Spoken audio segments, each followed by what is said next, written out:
Hello and welcome back everyone, it's time for part 2 out of 3 in this mini-series known as the Big 3, and before I begin, I just want to say that if you're not caught up with the manga and don't want to be spoiled, I suggest you click off this video because the character in this discussion has not been introduced in the anime yet. Alright, with that out of the way, let's just jump straight into today's topic, which is Mirio Togata. The biggest thing there is to know about Togata is that he's said to be the strongest out of the big 3 and also among many pro heroes. And while this hasn't really been properly shown to us, as the only real fighting we've seen from him is when he showcased his quirk to class 1A, he does give off vibes of someone like All Might. He has that really outgoing and confident personality. You typically see a smile on his face and all of that. So yeah, I don't think it's an overstatement to say that he's a younger version of All Might as far as personality goes. At least on the outside, he wants to help people. It's not about being a hero to make a living or anything like that, and what's interesting about that is of course that originally Togata was meant to be the one to inherit One for All from All Might, but he has happened to stumble across Midoriya instead, who he then decided to go with. So Togata clearly had potential as a hero, otherwise All Might wouldn't even consider Togata in the first place. Granted, he probably hadn't met him in person or anything, but if Togata was so well known to be considered stronger than many pro heroes, I think it's a pretty safe bet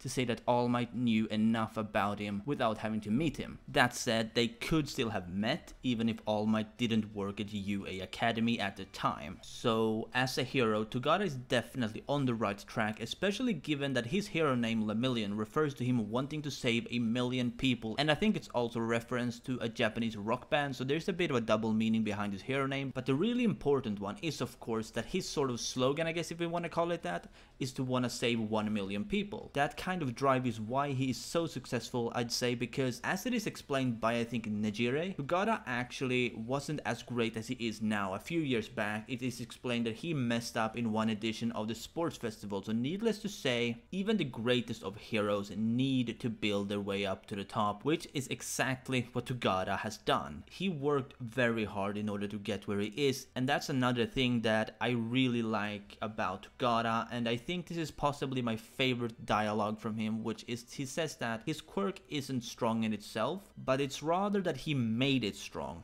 That is one of the best lines that I have seen in this series, because it really tells us that anyone can become strong if they really want to, through hard work and patience. You won't become a great hero just from being born with an amazing quirk, no matter what it may be. Just sharpen your skills and you'll eventually be able to reach for the stars. Now, I don't think we're gonna have to talk about his quirk all that much like I did in the Nejire video, since Togata's quirk has been properly explained and showcased to us, but if you're here hearing about Togata for the first time out of interest, his quirk is called Permeation, and it allows him to phase through everything, with the drawback being that he pretty much loses all of his senses while his quirk is activated, as well as the ability to breathe and things like that. So there's a pretty hefty downside to his quirk, but he does not seem to be bothered by that side effect, so clearly with enough training, even something that extreme can be turned into something that one considers a walk in the park. Okay, so his relationships with the other two big 3 members, now that is something I really just want to dig into, especially his connection to Tamaki Amajiki, because that's where things are really interesting. These two have known each other ever since, I believe it was during 3rd grade that Tamaki transferred to Togata school, and from that point they've pretty much been the best of friends, boosting each other's abilities. They go perfectly hand in hand, not in the way that they're both outgoing, because they certainly are not, but rather that Togata is the very outgoing one and Tamaki is extremely anxious, and under normal circumstances that would seem like something pretty bad, because if you really think about it, Tamaki, who has really bad anxiety, wouldn't exactly be of much help in boosting Togata's ability as a hero.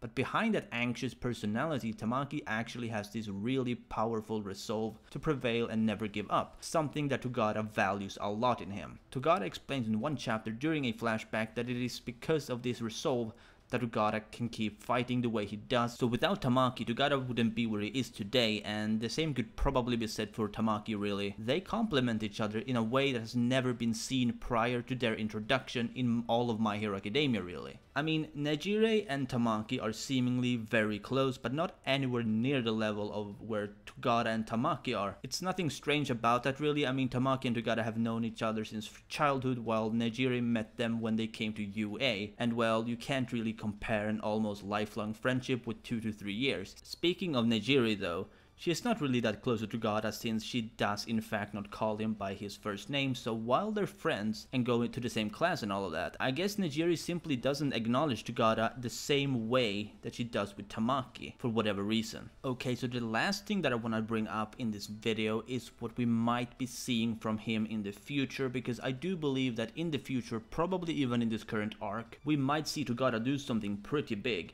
Possibly fight Overhaul or someone else of great skill, because I don't really see Horikoshi putting an opponent against Togata that would get slammed in an instant. It's more likely that someone who may have an edge against Togata's quirk may end up fighting him, and if that is the case, then Overhaul is probably not it. I mean, Overhaul may fight him, but I doubt it would be one-on-one, simply because Overhaul is clearly the boss of this arc. Well, that doesn't necessarily mean that he will be fighting, but if he does, it will take more than one dude to bring him down, I think. I'd love to see some Tamaki and Togata teamwork against him, to be honest, since they have this really good relationship, and to see them fight someone together, that is something that I would just love more than anything when it comes to these characters. I mean, I'm more of a Tamaki person than I am a Togata person, but by no means do I dislike Togata as a character. He has had some really good development in just a short time, and I would just kind of want to see more of that fighting in action, especially against someone who could potentially kill him. Now, I am not saying that I want Togata to die, because that is extremely unlikely that he would, given how recently he was introduced, but to see him and potentially someone more just go up against an opponent who could, if they make a wrong move, just end their life. That would be a fight to behold, especially given that he is one of the big three of the UA Academy, which obviously means that he can do some pretty crazy things that we haven't even seen yet. All we really did see was a quick restrained showcase of his quirk as he single-handedly dealt with almost everyone in Class 1A. I mean, we didn't see him fight Todoroki or Bakugo,